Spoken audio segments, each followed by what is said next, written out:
Good morning student. अज असी करन जा रहे हैं ग्रैमर वर्क शुरू। अं जो टॉपिक लिया है वह है ईमेल। तो बेटा यह 3 नंबरों की आएगी। तो ईमेल शुरू करने तो पहला कुछ जरूरी गल्लां देखनिया कि की होना चाहिए ईमेल में। सब तो पहला है the make the message interesting to read. जो मैसेज होना चाहिए वो पढ़न में इंटरस्टिंग होना चाहिए। Avoid writing long message. तो लम्मा मैसेज बिल्कुल नहीं लिखना, ज़्यादा लेंथ नहीं होनी चाहिए मैसेज की। Do not skip the subject line. मतलब जो सबजैक्ट है उन्होंने नहीं स्किप कर सकते। Your subject must provide a clear idea of the content of your message. मतलब जो तुहानूं सबजैक्ट दिता गया पूरा तरह क्लीयर होना चाहिए, क्लीयर लिखना चाहिए, तो जो पढ़ने वाला जो मैसेज है सबजैक्ट है वो क्लीयर तुहाडा आइडिया पता लग जाए।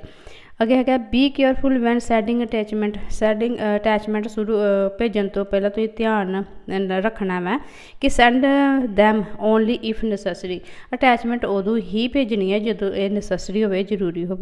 Do not right any thing in your message that may be legal और अनथिकल। तो जोड़ा इलीगल ना हो, गैर कानूनी या अनैतिक हो जी कोई चीज़ मैसेज में नहीं लिखनी। तो सब तो पहला बेटा साडा फर्स्ट है, ये लगभग मेरे ख्याल में 20 है, तो अं 5 करांगे। ठीक है, तो उस तो बाद फिर अं अपना जोड़ा लैटर्स वगैरह करांगे क्योंकि वो 5 नंबर की है, वो बहुत जरूरी ने। ठीक है, यह भी जरूरी है बट वो 5 नंबर का है। कहते write an email to your friend inform that why you want him to excuse you for not attending his birthday party. तो कहते कि तुम अपने फ्रेंड को एक लैटर लिखना, ईमेल लिखनी है जिद एक्सक्यूज़ मंगी है कि तुम क्यों नहीं उत्थे मतलब वो बर्थडे पार्टी अटेंड करने वास्ते क्यों नहीं आ सके। सब तो पहला बेटा इत्थे लिखना टू कोई भी जिस तरह मर्जी ईमेल जोड़ा लिखना ना, किसी का भी नाम लिख देना, फिर तुम डेट लिखनी है, फिर टाइम लिखना है, फिर CC और BCC मतलब कार्बन कॉपी और ब्लाइंड कार्बन कॉपी। ठीक है, अगे तुहाडा सबजैक्ट लिखना बहुत जरूरी है, excuse for from birthday party. तो फिर डियर संदीप कोई भी नाम लिख लो। कहते I had come to Amritsar to attend a business meeting. मतलब अमृतसर बिजनेस मीटिंग अटेंड करने वास्ते आया ही। It was to be finished by 5 PM today. तो वो जी मीटिंग जी ही 5 PM तो खत्म हो जानी ही। I had planned to turn to Jalandhar well before time to enjoy your birthday celebration in evening. तो मेरा तो ये प्लान, मेरा ये आइडिया ही, मैं प्लैन किया ही कि मैं तुहाडी जड़ा फिर वापस आ जाऊँगा जलंधर, तो तुहाडी जी बर्थडे पार्टी वो मैं जी अटेंड कराँगा शाम नूं। I will tell you that his meeting has been extend to late evening are. तो कहना मैं तुहानूं कहना चाहना वा कि जी साडी मीटिंग ही वो शामी मतलब काफ़ी लेट खत्म हुई। I will be return late at night. तो मैं काफ़ी देर तक मतलब मैनूं रात ही पै गई वापस आने च। I would not be able to join you and your party. मतलब जिस करके मैं तुहाडी जिहड़ी पार्टी अटेंड नहीं कर सकिया। Kindly excuse my absence.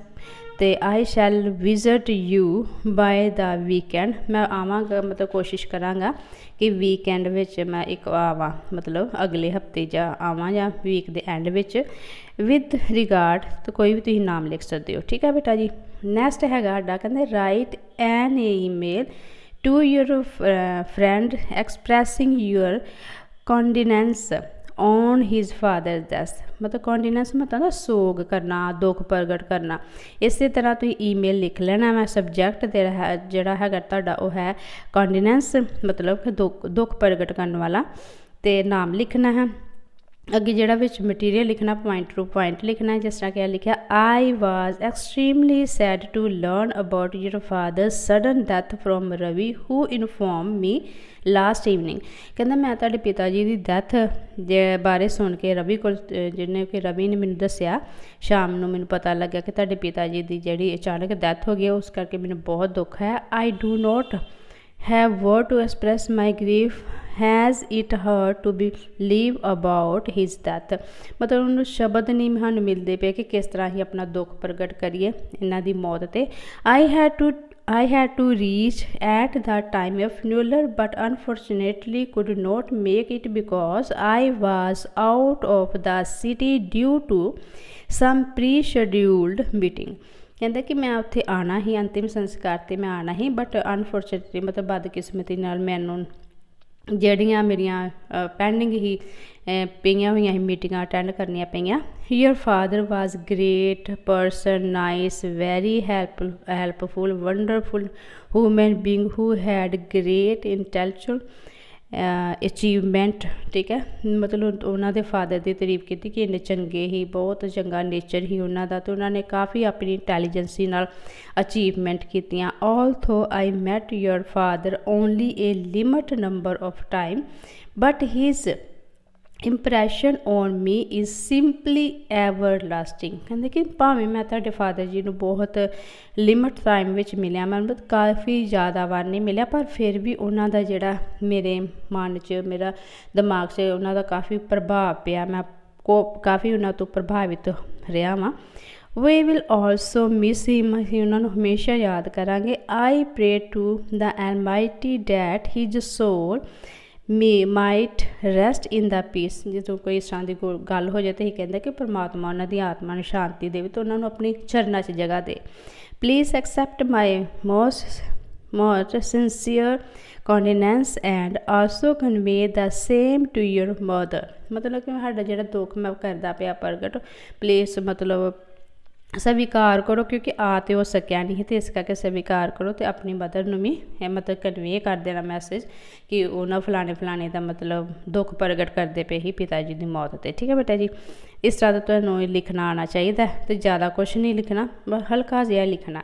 ਹੁਣ ਹੈਗਾ ਕਿ write an email to your friend about ਦਾ ਇਹਦਾ ਹੈਗਾ ਇਨਗ੍ਰੈਚੁਲੇਸ਼ਨ ਆਫ ਦਾ ਕੰਪਨੀ। ਬੇਟਾ ਇਨਗ੍ਰੈਚੁਲੇਸ਼ਨ ਹੁੰਦੀ ਹੈ ਉਦਘਾਟਨ ਕਰਨਾ। ਠੀਕ ਹੈ, ਇਨਗ੍ਰੈਚੁਲੇਸ਼ਨ ਹੁੰਦੀ ਹੈ ਕਿਸੇ ਚੀਜ਼ ਦਾ ਉਦਘਾਟਨ ਕਰਨਾ, ਅਤੇ ਇਹ ਕੰਪਨੀ ਦਾ ਉਦਘਾਟਨ ਹੋਣ ਡਿਆ। ਉਹਦੇ ਵਿੱਚ ਵੀ ਤੁਸੀਂ ਸੇਮ ਟੂ ਸੇਮ ਉੱਪਰ ਲਿਖ ਲੈਣਾ ਵਾ। ਅਤੇ ਸਬਜੈਕਟ ਕੀ ਹੈ? ਇਨਵੀਟੇਸ਼ਨ ਫੋਰ ਇਨਗ੍ਰੇਸ਼ਨ, ਮਤਲਬ ਉਦਘਾਟਨ ਵਾਸਤੇ ਜਿਹੜਾ ਉਹਨਾਂ ਨੂੰ ਸੱਦਾ ਦੇਣਾ। ਠੀਕ ਹੈ, ਅਤੇ ਡੀਅਰ ਨਾਮ 'ਚ ਕੋਈ ਵੀ ਲਿਖ ਲੈਣਾ। We are going to launch your new company on the 2nd December। ਕੋਈ ਵੀ ਮਤਲਬ ਭਾਵੇਂ 2 ਦਸੰਬਰ ਲਿਖ ਲਓ ਜਾਂ ਕੁਛ ਵੀ ਲਿਖ ਲਓ। The launching ceremony will be held at 10 AM at 1। ਠੀਕ ਹੈ, ਫਿਰ ਨਾਮ ਲਿਖੋ ਕਿ ਕਿਹੜੀ ਜਗ੍ਹਾ 'ਤੇ ਹੈ। There will be lunch after the ceremony। You are cordially invited to grace the occasion। May of the industry big win are expected to join us on his occasion। It will be great interaction। ਮਤਲਬ ਕਹਿੰਦੇ ਕਿ ਇਹਨਾਂ ਦਾ ਇਸ ਤਰ੍ਹਾਂ ਹੈਗਾ, ਅਤੇ launching ਹੈ ਜਿਹੜੀ ਹੈਗੀ ਕੰਪਨੀ ਉਹਦਾ ਉਦਘਾਟਨ ਕਰਨਾ, ਅਤੇ ਲੰਚ ਵੀ ਹੈ, ਅਤੇ ਉਹਦੇ ਵਾਸਤੇ ਤੁਹਾਡਾ ਦਿਲੀ ਮਤਲਬ ਇਨਵਾਈਟ ਕੀਤਾ ਕਿ ਇਹੋ ਜਿਹੇ ਜਿਹੜੇ ਕਹਿੰਦੇ ਨਾ ਕਿ ਇਹੋ ਜਿਹੇ ਜਿਹੜੇ ਖੁਸ਼ੀ ਦੇ ਮੌਕੇ ਆ ਤੁਹਾਡੇ ਵਾਂਗ ਦੇ ਸੱਜਣਾ ਨਾਲ ਹੀ ਅੱਛੇ ਲੱਗਦੇ ਆ, ਜਾਂ ਕੁਛ ਇਸ ਤਰ੍ਹਾਂ ਦੀਆਂ ਗੱਲਾਂ ਲਿਖ ਕੇ, ਅਤੇ ਇਸ ਤਰ੍ਹਾਂ ਤੁਸੀਂ ਲਿਖ ਲੈਣਾ ਆਪਣਾ। ਠੀਕ ਹੈ, ਅੱਗੇ ਹੈਗਾ ਨੈਕਸਟ, ਕਹਿੰਦਾ ਕਿ write an email to your new employee thanking him for the interview. ਅਤੇ ਇਹਦੇ ਵਿੱਚ ਤੁਸੀਂ ਦੱਸਣਾ ਕਿ ਤੁਸੀਂ ਮਤਲਬ ਯੂਅਰ ਨਿਊ ਇੰਪਲੋਏ ਨੂੰ ਕਹਿਣਾ ਵਾ। ਠੀਕ ਹੈ, ਇਹਦੇ ਵਿੱਚ ਹੈਗਾ ਕਿ ਇੱਥੇ ਥੈਂਕਿੰਗ ਹੈ ਬੇਟਾ। ਇਹਦੇ ਵਿੱਚ ਤੁਸੀਂ ਪਹਿਲਾਂ ਐਡਰੈਸ ਲਿਖੋਗੇ। ਸਬਜੈਕਟ ਕੀ ਹੈ? ਥੈਂਕਸ ਫੋਰ ਦਾ ਇੰਟਰਵਿਊ, ਮਤਲਬ ਇੰਟਰਵਿਊ ਵਾਸਤੇ ਸ਼ੁਕਰੀਆ ਕਰਨਾ। ਕਹਿੰਦੇ ਕਿ ਸਰ ਆਈ ਰਾਮ ਵਾਜ Singh take the opportunity to thank you for the considering me as a worthy choice for the post of assistant manager public relation in your company.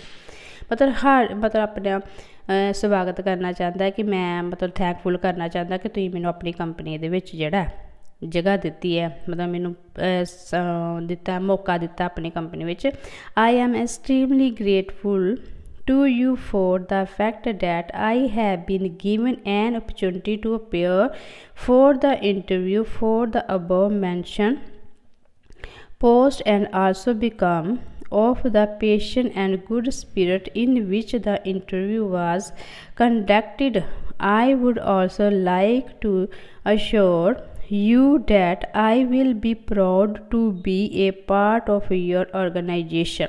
मतलब thankful करना चाहता है, तो नाले वो ये भी कहना चाहता कि मैं तुहाडी ऑर्गेनाइजेशन विच अच्छा काम करांगा। तुसीं मैनूं दिता मौका, तो मैं अपना पूरा मतलब मेहनत कर, मैं अपनी पूरी अबिलिटी दे नाल पूरा अपनी पेशेंस दिखा के मतलब दिली तुहाडी ऑर्गेनाइजेशन विच जिहड़ा काम मतलब उन्हां दे अचीवमेंट करांगा, उन्हां दे जिहड़ा भी काम हुंदा अच्छी तरह मैं करांगा। ठीक है। which was gained to respectable position in the market in a span of only a few years. I am sure you will not be disappointed to hire me as a part of your team. Looking forward to get a positive reply for you. Thanking you once again, Ram Singh. कहता कि मैं तुहाडा जिहड़ा है ਤੁਹਾਨੂੰ ਇਹ ਕਦੀ ਉਹ ਨਹੀਂ ਹੋਏਗਾ, ਤੁਸੀਂ ਡਿਸਪੁਆਇੰਟਡ ਨਹੀਂ ਹੋਵੋਗੇ ਕਿ ਤੁਸੀਂ ਮੈਨੂੰ ਹਾਇਰ ਕੀਤਾ। ਮੇਰੀ ਕੋਸ਼ਿਸ਼ ਇਹ ਹੈ ਕਿ ਮੈਂ ਤੁਹਾਡੀ ਕੰਪਨੀ ਵਿੱਚ ਵਧੀਆ ਤੋਂ ਵਧੀਆ ਪੋਜ਼ਿਟਿਵ ਰਿਸਪੌਂਸ ਦੇ ਕੇ ਅਤੇ ਮਤਲਬ ਕੰਮ ਕਰਨ ਦੀ ਕੋਸ਼ਿਸ਼ ਕਰਾਂਗਾ। ਠੀਕ ਹੈ। ਇਸ ਤੋਂ ਬਾਅਦ ਹੈਗਾ ਕਹਿੰਦੇ ਕਿ write an email to your friend invited him to attend your parents marriage anniversary. उस तो बाद इस तरह तो एड्रैस लिख लेना, फिर सब्जैक्ट देना invitation on 25 marriage anniversary celebration, dear नाम लिख देना। I wish to inform you that my parents silver marriage anniversary is falling on March 5। जिन्ना भी लिखना तो ही डेट लिख सकते हो। It will be a movement of great happiness for the entire family. We are planning a great celebration at the hotel India ते 8 PM on 5th।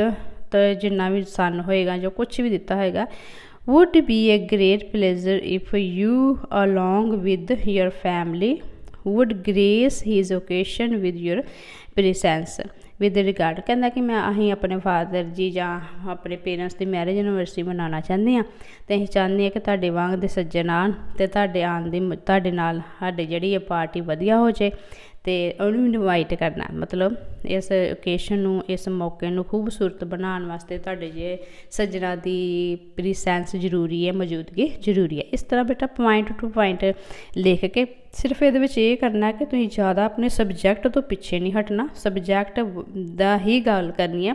जिस तरह कि ये लिखा है पेरेंट्स मैरिज एनिवर्सरी, तो उन्होंने चीज़ों को लैके आना तुसीं अगे। ठीक है। तो बेटा नैक्सट वीडियो च अगला असीं करांगे ईमेल, ताकि 2 वीडियो साडी ईमेल कंप्लीट हो जाए। तो नैक्सट वीडियो मिलते हैं। Take care.